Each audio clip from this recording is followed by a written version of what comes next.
자, 이번에는 그 강아지의 일상 행동인데요. 강아지들이 행동으로 뭔가를 표현을 할 때 우리가 요걸 딱 알아듣고, 아, 얘가 요걸 원하는구나 하고 이제 캐치를 해야 되는데, 문제가 하나 있었으니, 똑같은 행동을 하는데 의미가 완전 상반될 때가 있는 거예요. 난감하죠. 자, 예를 들어서 사람의 눈을 정면으로 응시하는데 이게 있잖아요. 처음 보는 사람 혹은 처음 보는 강아지라면 경계나 도전하는 의미가 되는데, 친밀한 대상이잖아요. 그러면 관심이나 호감이나 애정의 표현인 거죠. 어머? 그럼 선생님 이걸 어떻게 구분하나요? 약간 그런 느낌이 나시죠. 자, 얼굴, 입 또는 입술을 핥는다면 복종, 사랑, 부모 같은 존재에 대한 존경, 애정의 표현입니다. 그래서 TV 보고 소파에 앉아 있는데 갑자기 로또가 칵 하고 입술을 핥더라도 아빠빠빠 이렇게 막 입 닫고 이렇게 하면 상처받습니다. 네, 그럴 때는 그냥 조용히, 그래 네가 날 많이 사랑하는구나, 이렇게 꼬리를 수직으로 곧게 세우고 가슴을 쫙 편다. 상대에 대한 자신감과 우월감 드러낼 때 그렇게 한다고 하고요. 꼬리를 다리 사이에 말아놓고 상체를 숙이고 시선을 회피한다. 싸우고 싶지 않다. 너한테 복종한다. 네가 이 구역의 우두머리다. 이렇게 완전 꼬랑지를 내리는 상태가 되는 거죠. 갑자기 몸을 긁는다. 근데 이것도요, 선생님, 두 가지로 나뉘는데요. 편안한 상태라면 그냥 습관적으로 긁는 거거나 아니면 그냥 가렵거나 그럴 수 있는데, 만약에 낯선 상대 앞에서 갑자기 몸을 긁는다? 그건 나 지금 불안해, 나 무서워, 이런 거를 표현하는 거예요. 긴장 등에서 스스로 벗어나 보기 위해서, 스스로 벗어나려고 내가 이렇게 몸이라도 좀 긁으면 좀 나아질라나? 우리도 왜 머쓱한 상황이 되면 머리를 이렇게 복복 긁기도 하잖아요. 약간 그런 느낌. 내가 현재 긴장 상태로 마음이 불편하니까 나한테 오지 마. 약간 그런 의미로 하는 거죠. 코를 날름날름 핥는다.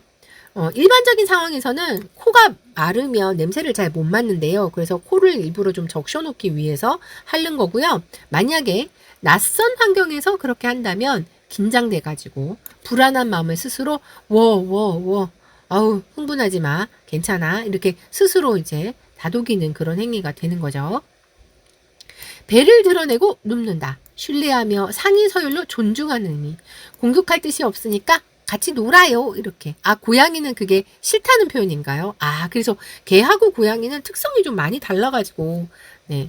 고양이 키우시는 분들은 감안해서 들으세요. 이건 개에 대한 거를 알려드리고 있는 거라서요. 자, 고개를 갸우뚱거린다. 사람보다 훨씬 예민한 청력으로 소리를 들었거나 아니면 주변부 시야를 활용하기 위해서 이렇게 약간 고개를 갸우뚱거리면 주변이 더 잘 보이니까 그런다는 거죠. 혹은 사람이 말한 다음에 갸우뚱한다면 그래서 그 다음에 어떻게 되는 건데요? 이렇게 기다리는 귀엽죠. 그런 거랍니다. 자, 그리고 하품을 할 때도 이제 나뉘는데요. 만약에 편안한 상태라면 그냥 단순히 졸릴 때 그냥 졸려서 하품하는 거고, 긴장 또는 낯선 상황일 때 만약에 갑자기 하품을 한다? 아, 불안하거나 아니면 스트레스를 받았거나 이제 그런 상황이 되는 거죠. 내가 지금 좀 긴장되니까 너 다가오지 말고 우리 좀 떨어지자. 약간 그런 의미. 자, 몸을 사방으로 크게 턴다. 몸에 묻은 것을 털어내기 위해서 하는 행동일 수도 있고요. 마음을 진정시키기 위해서, 흥분한 마음을 진정시키고 긴장을 풀기 위해서. 우리도 왜 긴장하면 손을 이렇게 손가락 막 이렇게 털기도 하고 이러잖아요. 약간 그런 느낌이 나는 거예요. 상체를 낮추고 엉덩이를 높이 들며 꼬리를 격렬하게 흔들고 점프를 하기도 하는, 이건요, 놀아줘 하는 플레이바우 자세가 되는 거예요. 혹은 늑대처럼 하울링을 한다? 이게 그 소방차의 그 사이렌 파장 주파수가 이 하울링하고 비슷하대요. 그래서 우리는 못 들었지만 저 어디 멀리선가 소방차 사이렌 소리가 나는데 그 소리를 듣고 지도 따라서 그렇게 소방차 사이렌 소리처럼 하울링을 하는 것일 수도 있다는 거죠. 아니면 동네 다른 강아지가 그렇게 울었는데 거기에 반응하는 것일 수도 있습니다. 자, 그리고 으르렁거린다. 어린 강아지가 다른 강아지한테 꼬리를 격렬하게 흔들면서 으르렁거리는 건 야, 같이 놀자, 이런 의미가 되는데, 자, 요것도 두 가지로 나뉘죠. 낯선 상황이라면 으르렁거리면 이제 곧 물겠다는 경고의 표시가 될 수 있는 거죠. 그럴 땐 조심해야 됩니다. 잘못하면 물립니다. 자, 그런데 지금도 보면 도대체 똑같은 행동인데 어쩌라는 건데 좋다는 거야? 싫다는 거야? 난감하잖아요. 이 강아지의 언어가 이 맥락이 진짜 중요하거든요. 왜냐면 기분 좋을 때도 흥분하고 나쁠 때도 흥분하거든요. 그럼 지금 좋은 거야, 나쁜 거야? 어떻게 구분하라고? 그래서 우리는 개들의 언어를 이해할 때, 개는 개다. 개가 사람이라고 생각하고 내가 생각하는 사람의 기준에 맞춰서 개를 보면 개가 절대로 이해가 안 되거든요. 쟤 왜 저래? 이럴 수 있기 때문에 개는 사람이 아니니까 개 자체의 그 특성을 존중해줘야 된다는 거죠. 강아지가 그 시기에 뭔가를 물어뜯고 싶어서 이빨이 가려운데 뜯어먹을 뭔가를 간식이든 장난감이든 주지 않았다? 안 준 보호자님 잘못인 거죠. 그래서 개가 자연스럽게 하는 어떤 특성을 인간의 시각으로 보면서 네가 잘못했네 이렇게 하면 안 된다는 거예요. 이게 오늘 조금 이따 상담 사례도 이제 비슷한 케이스가 나올 겁니다. 그런 분들 보면 좀 답답해요. 반려견을 키우지만 반려견의 특성을 하나도 모르고 내 기준으로 생각하고 강아지를 야단치는 거죠. 근데 제가 들어보니까 보호자분이 잘못하고 계시더라고요. 그래서 제가 상담하면서 그건 자연스러운 행동이고요. 이렇게 설명을 다 해드렸거든요. 조금 이따 나올 거니까 기다리세요. 자, 그래서 페타로도요. 리딩할 때 맥락이 중요합니다. 특히나 페타로는 더더구나. 지금 이 상황이 반려견이 잘못한 상황인지 반려견한테 너무 자연스러운 건데 이분이 이해를 못해서 그런 건지 그걸 잘 분간해서 상담을 하셔야 됩니다. 자, 요런 질문 주신 분이 계셨어요. 고양이 키우시는 분. 사진 소개 카드는 저희 고양이의 오늘 하루 흐름 정도 뽑아봤는데요.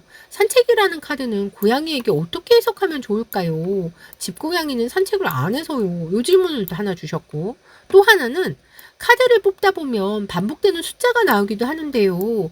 그럼 그 숫자를 특별하게 해석해야 할까요? 윤희처럼 수비약을 생각해야 하는지 궁금합니다. 요 질문도 주신 분이 계셨어요. 자, 먼저 첫 번째 질문. 산책은 집 밖으로 나가서 다양한 냄새를 맡고 마킹도 하는 반려견에게 매우 중요한 활동인데요. 반려묘라면, 고양이라면 산책과 비슷한 느낌을 주는 다양한 행동으로 리딩하시면 됩니다. 바깥에 나갔다 오는 모든 외출이 다 들어갈 수 있어요. 임상에서는 병원을 다녀오다, 미용하러 펫 미용샵을 다녀오다 등의 상황에서도 산책 카드가 잘 나옵니다. 그리고 산책을 나갈 수 없는 집안에 있는 상황에서도 나오는데요. 집안 구석구석을 배회하다, 여유 부리면서 천천히 걸어다니다, 산책 갈 때처럼 폭풍 바닥 긁기를 하다 등의 경우도 있죠.